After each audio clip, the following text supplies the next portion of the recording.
Hey guys, welcome back to another Universes Academy deck profile video. I'm Chris Smith, and today we're going to go back to set 1 and take a look at some updates to the Momo1 deck.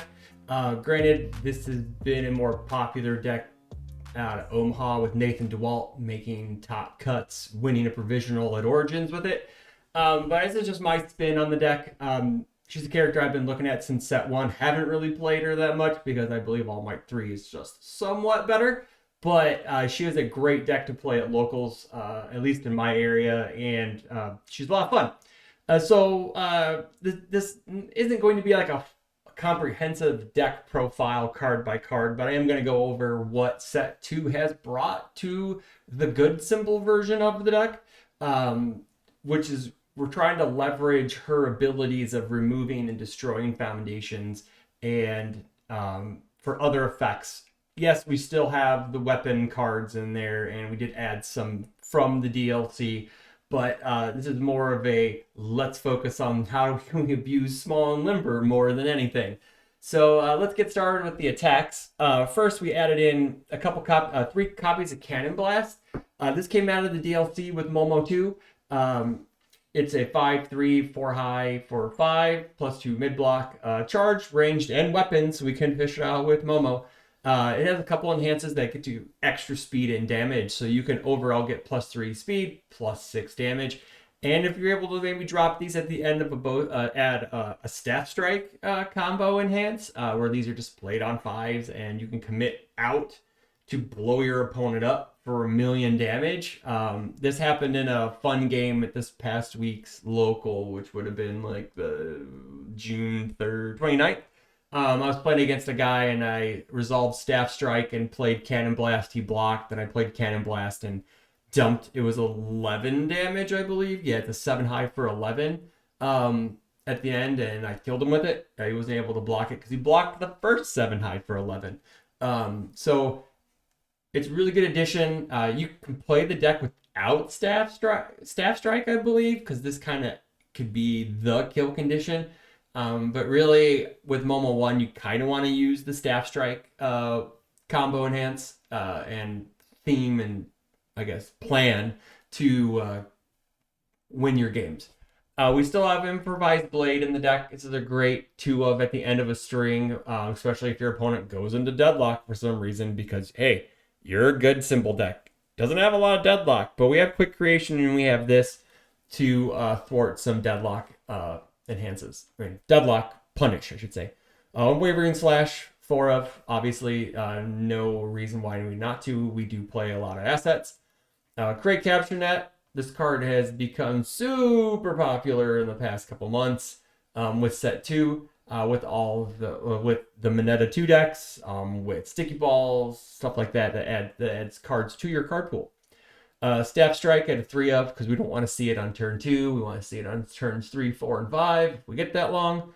And some Create Bow Staff. I like this card a lot if it wasn't a +3 low block. I have no idea why it has a +3 low block. Probably because you get to fish a better block out of your discard pile, or you're able to set up your Staff Strike enhances. I think that's probably the worst part of the deck. We play 6 assets. We got 2 copies Earphone, 4 copies Quick Creation. No reason to explain that why. The new foundations that are in the deck. We got 4 copies of Small Limber. Yeah, we don't have a lot. We have a few charges. We have no Furies or Kicks. But we really play this card because of the response, because after we blow up a foundation due to one of Momo's enhances, we get to remove a foundation due to one of Momo's enhances. We get to ready this card. It's really important on, let's say, Staff Strike turns where we need to check an 8 and we commit 2 or 3 of these to make that 8. We blow up a foundation to either drop a card down or remove a foundation to get another weapon card, and we ready this stuff. So it really gives us rebuys on that 8 check. We got 3 copies of High Value Target. We want to protect our foundations, especially small limbers. Also, this allows us to let us block super easy, because we really don't want to be blowing up our foundations early game for -2 speed with Momo's abilities. So we just want to be careful protecting our foundations. 2 copies self-sacrifice. No real reason to explain why it's here, other than we get to use small number. We also get to get extra damage or damage negation on committed foundations.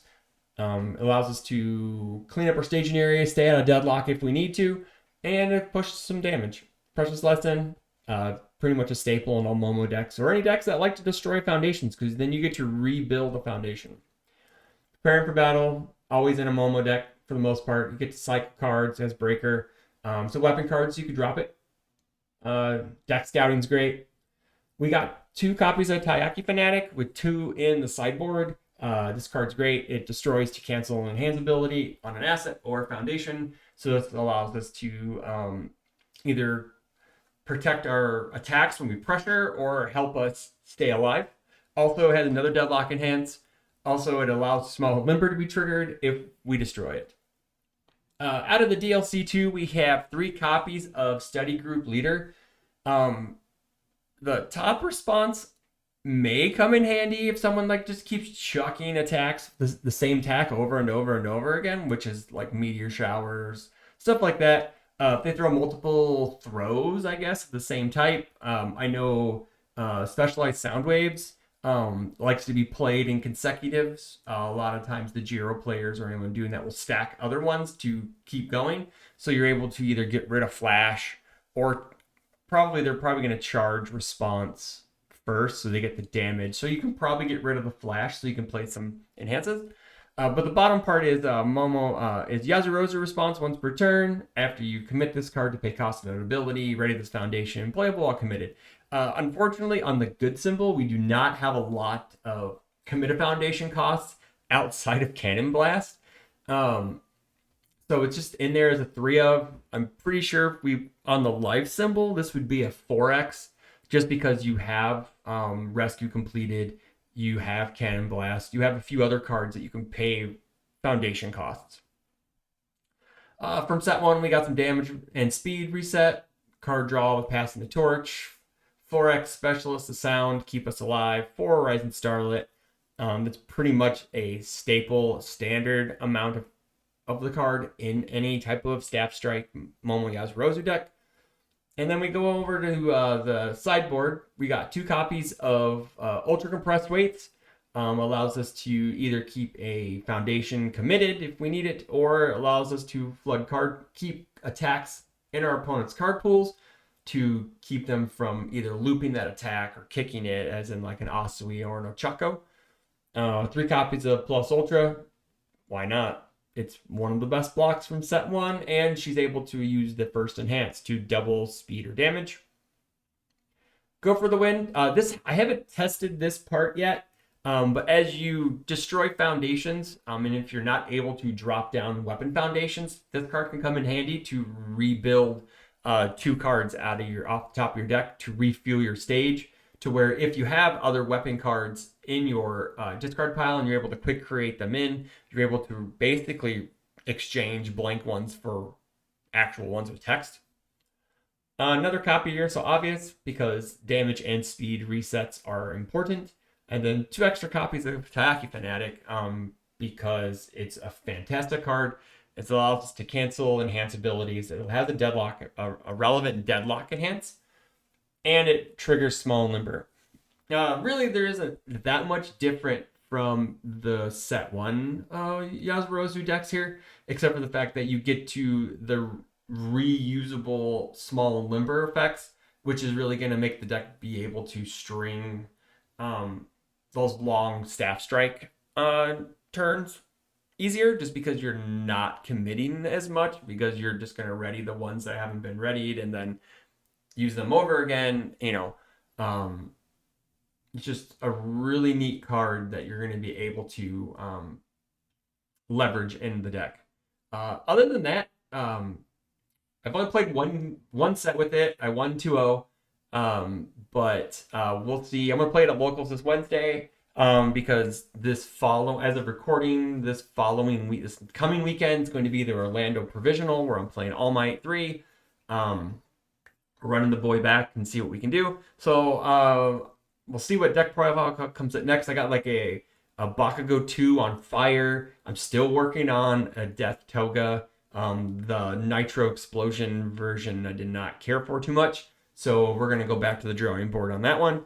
And probably a Midoriya too. After Orlando, there really isn't much coming up until Gen Con. So we'll see what happens there. And we'll see you guys in the next one. Have a good week, and we'll see you in Orlando.